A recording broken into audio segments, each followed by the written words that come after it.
اعوذ باللہ من الشیطان الرجیم بسم اللہ الرحمن الرحیم سبحانک لا علم لنا الا ما علمتنا انک انت العلیم الحکیم۔ ذوی الارحام کی صنف ثانی کی میراث کا بیان۔ صنف ثانی سے مراد اجداد ساقطون اور جداد فاسدات ہے، جیسے نانا، دادی کا باپ، نانی کی ماں اور دادی کے باپ کی ماں۔ اس میں سب سے پہلا قاعدہ یہ ہے کہ صنف اول کا کوئی وارث موجود ہوگا ذوی الارحام میں سے تو صنف ثانی کو نہیں ملے گا۔ جیسے اس مثال میں آپ دیکھیں، شوہر ہے، عورت کا انتقال ہو گیا، شوہر رہ گیا ہے اور ایک نواسی رہ گئی ہے بنت البنت، اور ایک نانا رہ گیا ہے ابو الام، ماں کا باپ۔ تو یہاں شوہر کا حصہ نصف ہے کیونکہ اولاد موجود نہیں ہے۔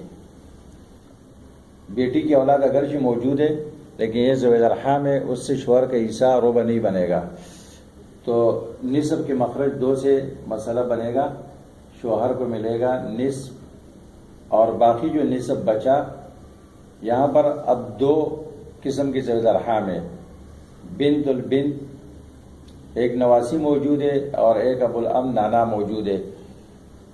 تو یہاں صنف اول بنت البنت نواسی ہے، اس کو ملے گا، جو باقی ایک بچا یہ اس کو مل جائے گا، اور جو ابو الام ہے نانا، یہ ساقط ہو جائے گا، اس لیے کہ صنف اول کا کوئی وارث موجود ہو ثانی کو نہیں ملے گا۔ تو نواسی صنف اول ہے اور نانا صنف ثانی ہے۔ قاعدہ نمبر 2، اگر صنف اول کا ایک ہی وارث آئے گا تو کل مال کا مستحق بنے گا، اس لیے کہ مقابلے میں کوئی نہیں ہے، جیسے کہ صنف اول کے اندر یہ قاعدہ ہم نے بیان کیا ہے۔ جیسے ایک شخص کا انتقال ہو گیا اور ایک ابو الام نانا رہ گیا اس کا، تو سارا مال ایک حصہ بن کر اس کے نانی کو مل جائے گا۔ قاعدہ نمبر 3، اگر یہ متعدد ہے، ایک سے زائد ہے، تو جو اقرب ہے اس کو ملے گا، اولاہم بالمیراث اقربہم الی المیت۔ جیسے مثال نمبر 3 میں آپ دیکھیں، ایک ابو الام رہ گیا، ماں کا باپ نانا، اور ایک ابو ام الام رہ گیا، نانی کا باپ، ماں نانی، نانی کا باپ۔ تو یہاں اقرب وہ نانا ہے، ابو الام ہے، اور جو نانی کا باپ ہے یہ ابعد ہے، دور ہے، اس کو نہیں ملے گا۔ اقرب کی موجودگی میں ابعد کو نہیں ملے گا۔ قاعدہ نمبر 4، اگر یہ قرب درجے میں برابر ہے لیکن بعض وارث کے ذریعے منسوب ہے اور بعض ذوی الارحام کے ذریعے منسوب ہے، تو جو وارث کے ذریعے منسوب ہے وہ زیادہ حقدار ہے۔ جیسے نانی کا باپ اور نانے کا باپ، تو نانی کا باپ یہ وارث کے ذریعے منسوب ہے کیونکہ ام الام نانی ہے، وہ ذی فرض ہے، اس کو چٹا حصہ ملتا ہے، وہ وارثہ ہے، اور نانا یہ ذوی الارحام ہے کیونکہ ماں کا باپ ہے۔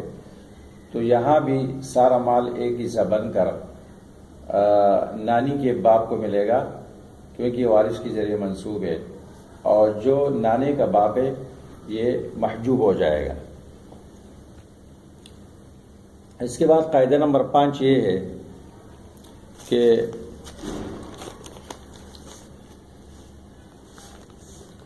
اگر قرب درجے میں یہ سب برابر ہو،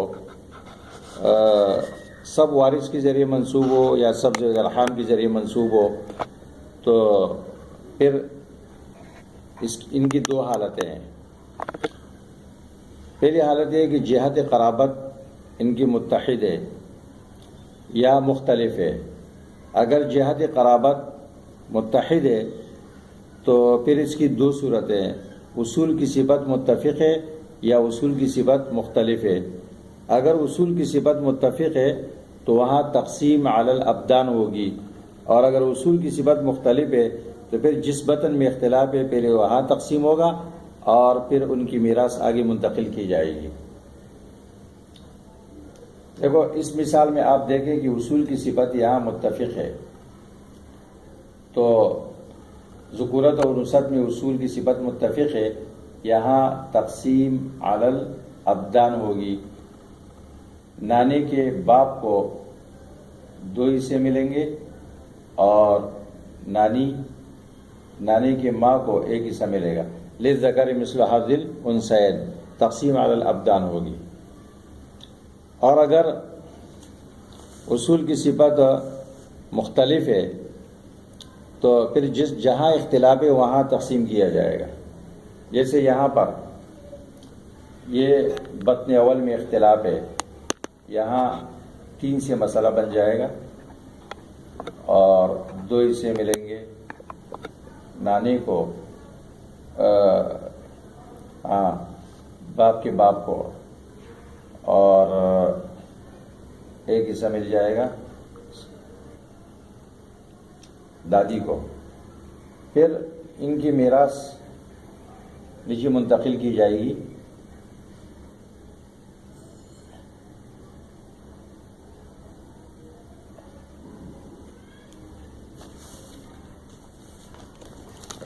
تو اگر اصول کی صفت میں اختلاف ہے تو پھر جس بطن میں اختلاف ہے پھر وہاں تقسیم کیا جائے گا، پھر ان کی میراث نیچے منتقل کی جائے گی۔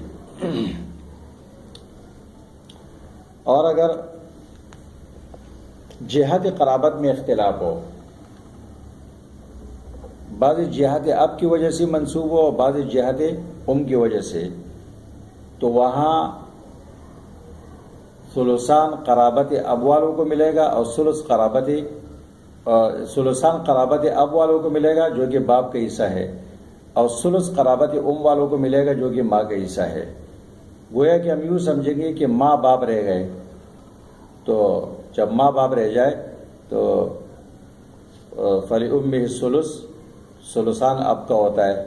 فَإِن لَّمْ يَكُن لَّهُ وَلَدٌ وَرِثَهُ أَبَوَاهُ فَلِأُمِّهِ الثُّلُثُ، تو ثلثان للاب۔ تو اس طرح ان کی قرابت والوں کو بھی اس طرح ملے گا۔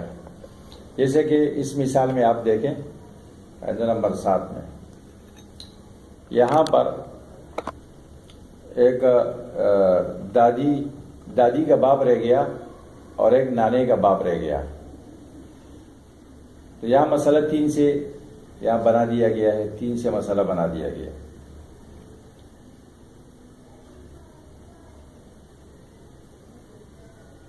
تین میں سے 2 قرابت اب کو ملے گا جو کہ باپ کا حصہ ہے، اور 1 قرابت کو ملے گا جو کہ ماں کا حصہ ہے۔ اب قرابت اب والا حصہ وہ اس کے قرابت والے کو مل جائے گا، دادی کے باپ کو، اور 1 حصہ قرابت والوں کو ملے گا جو کہ ماں کا حصہ ہے۔ آخری مثال میں پھر اگر ماں باپ کے اصول میں تعدد ہے، ان کے اصول میں تعدد ہے، تو پھر جس کسر کو ختم کیا جائے گا، یا بھی مسئلہ 3 سے بنے گا۔ 2 حصے ملے قرابت اب والوں کو اور 1 حصہ ملا قرابت پہلے ماں باپ پر یہاں تقسیم کیا جائے۔ اب قرابت اب کا حصہ یہاں تقسیم ہوگا کیونکہ ادھر اختلاف ہے، اس کا ماں باپ ہے اور یہاں ادھر بھی ماں باپ ہے۔ ان کی روسی اعتباریہ بھی 3 ہے اور ان کی روسی اعتباریہ بھی 3 ہے، پر مسئلہ بھی 3 سے بنا تھا، تو 3 سے مسئلہ بنا تھا، اور 2 3 بھی تقسیم نہیں ہوتا ہے، یہاں 1 بھی 3 بھی تقسیم نہیں ہوتا ہے۔ 2 طائفوں پر کسر ہے اور اس کے درمیان ہم نے نسبت دے گی تو وہ 3 اور 3 ہے، تو احد المتماثلین 3 کو لے کر اس کو 3 میں ضرب دیا تو 3 تیا 9 سے مسئلے کی تصحیح ہو گئی۔ 9 سے مسئلے کی تصحیح ہو گئی۔ اب قرابت اب والوں کو ملا تھا 2 تیا 6، ان کو ملا تھا 1، 3 × 3، اس کے 6 میں سے یہاں باپ کو مل جائیں گے 4 اور ماں کو مل جائیں گے 2۔ باپ کا 4 جو اس کے ماں کے باپ کو مل جائے گا، اور جو ماں کا 2 ہے وہ یہاں اس کے باپ کو مل جائے گا۔ یہاں پر جو 3 ان کو ملا ہے وہ بھی للذکر مثل حظ الانثیین یا تقسیم ہو جائے گا، باپ کو 2 ملیں گے اور ماں کو 1، پھر ان کا حصہ اس کے قرابت والے کو مل گیا اور ماں کا حصہ اس کے قرابت والوں کو مل جائے گا۔ یہ اس کے اندر قواعد ہے، اور یہ صنف ثانی کی میراث تقسیم کی گئی، اس کی کیفیت کو بیان کیا گیا۔ اگر آپ کو کوئی اشکال ہو تو آپ کمنٹس میں سوال کر سکتے ہیں، انشاءاللہ آپ کو جواب دیا جائے گا۔